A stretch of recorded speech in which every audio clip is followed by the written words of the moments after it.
Good evening, my dear students. Myself Soumya Hegde. This is Sankalp Learning Solution. Today we are taking another subtopic in D and F block element. Okay, Length contraction, which is one of the important concept of this D and F block element. Whole chapter idr mele nitkondiದೆ.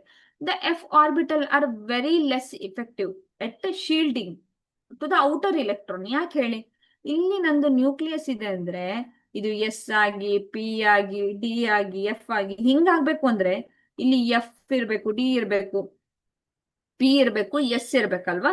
So compare ಮಾಡಿದ್ರೆ nucleus ಇಂದ ತುಂಬಾ ಹೊರಗಡೆ ಇದೆ. So ನ್ಯೂಕ್ಲಿಯಸ್ಗೆ ಆ power ಇಲ್ಲ ಹಿಡಿದು ಎಳೆಯುವಂಥದ್ದು.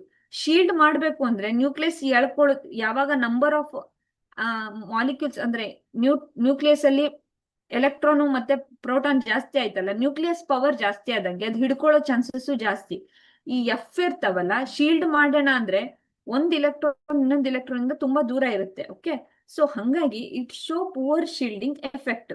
This means the atomic number increase ಆಗುತ್ತೆ. Atomic number increase ಆಯ್ತು ಅಂದ್ರೆ ನ್ಯೂಕ್ಲಿಯಸ್ ಅಲ್ಲಿ ಚಾರ್ಜ್ ಇನ್ಕ್ರೀಸ್ ಆಯ್ತು, ಒಂದೊಂದೇ ಇಲೆಕ್ಟ್ರಾನ್ ಆಡ್ ಆಗ್ತಾ ಇರುತ್ತೆ.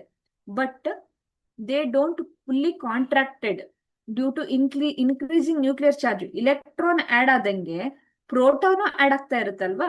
So when electron added, proton also ಏನಾಗುತ್ತೆ ಆಡ್ ಆಗ್ತಾ ಬರುತ್ತೆ. ಸೊ ಆಡ್ ಆಗಿರೋ ಪ್ರೋಟಾನ್ ಇಂದ ನ್ಯೂಕ್ಲಿಯರ್ ಚಾರ್ಜ್ ಇನ್ಕ್ರೀಸ್ ಆಗಿತ್ತ, ಅವು ಏನ್ ಮಾಡ್ತವೆ ಹೇಳಿ, ತನ್ನ ಕಡೆಗೆ ಎಲೆಕ್ಟ್ರಾನ್ ಅನ್ನ ಪುಲ್ ಮಾಡ್ಕೊಳ್ತವೆ. ಸೊ ಈ ತರ ಆಗೋದಕ್ಕೆ ಕಾಂಟ್ರಾಕ್ಷನ್ ಆಗುತ್ತೆ. ಅಟಾಮಿಕ್ ಅಥವಾ ಅಯಾನಿಕ್ ರೇಡಿಯೋ ಏನಾಗೋದಿಲ್ಲ ಹೇಳಿ, ಇನ್ಕ್ರೀಸ್ ಆಗೋದಿಲ್ಲ. ಏನಾಗುತ್ತೆ, they became same R decrease, contraction ಆಗುತ್ತೆ. ಅಂದ್ರೆ ಅಟಾಮಿಕ್ ನಂಬರ್ ಜಾಸ್ತಿ ಆದ್ರೂ ಅಟಾಮಿಕ್ ಅಯಾನಿಕ್ ರೇಡಿಯೋ ಏನಿರುತ್ತೆ ಸೇಮ್ ಇರುತ್ತೆ. ಇಫೆಕ್ಟಿವ್ ನ್ಯೂಕ್ಲಿಯರ್ ಚಾರ್ಜ್ ಅಂತ ಕರಿತೀವಿ ಅದನ್ನ. ಏನಂದ್ರೆ ಝಡ್ ಇಫೆಕ್ಟಿವ್ ಅಂತ ಕರಿತೀವಿ. ಈಗ ನ್ಯೂಕ್ಲಿಯಸ್ಗೆ ಯಾವಾಗ ಒಂದು ಚಾರ್ಜ್ ಇರುತ್ತಲ್ಲ, ಅದು ಇಲೆಕ್ಟ್ರಾನ್ ಅನ್ನ ತನ್ನ ಕಡೆಗೆ ಪುಲ್ ಮಾಡ್ಕೊಳ್ಳುತ್ತೆ. ಶೀಲ್ಡಿಂಗ್ ಇಫೆಕ್ಟ್ ಆಗದೆ ಇರೋ ತರ ನೋಡ್ಕೊಳ್ಳುತ್ತೆ. ಅಂದ್ರೆ ಶೀಲ್ಡಿಂಗ್ ಇಫೆಕ್ಟ್ ಗಿಂತ ಇಫೆಕ್ಟಿವ್ ನ್ಯೂಕ್ಲಿಯರ್ ಚಾರ್ಜು ಜಾಸ್ತಿ ಆಗ್ತಾ ಹೋದಂಗೆ ಏನಾಗುತ್ತೆ ಹೇಳಿ, ಅಟಾಮಿಕ್ ಸೈಜ್ ಏನಾಗುತ್ತೆ ಡಿಕ್ರೀಸ್ ಆಗ್ತಾ ಹೋಗುತ್ತೆ. ಸ್ಟೆಪ್ 1 ಅಲ್ಲಿ ಏನಾಗುತ್ತೆ ಅಂತ ನೋಡೋಣ. ಸೊ ಇಲ್ಲೆಲ್ಲ ವೇಲೆನ್ಸ್ ಇಲೆಕ್ಟ್ರಾನ್ಗಳು ಮೂವ್ ಆಗ್ತಾ ಇದ್ದಾವೆ ಅಂತ ಅನ್ಕೊಳ್ಳೋಣ. ಇವು ಇನ್ನರ್ ಕೋರ್ ಇದೆ ಅಲ್ವಾ, ಈ ಇನ್ನರ್ ಕೋರಿಗೆ ಇನರ್ಷಿಯಲ್ ಇಲೆಕ್ಟ್ರಾನ್ಗೆ ಹೋಗದೆ ಇರೋ ತರ, ವೇಲೆನ್ಸ್ ಇಲೆಕ್ಟ್ರಾನ್ ಹೋಗದೆ ಇರೋ ತರ ರಿಪಲ್ಷನ್ ತೋರಿಸ್ತಾ ಇರ್ತವೆ. ಯಾರಿಗೆ? ಈ ವೇಲೆನ್ಸ್ ಇಲೆಕ್ಟ್ರಾನಿಗೆ.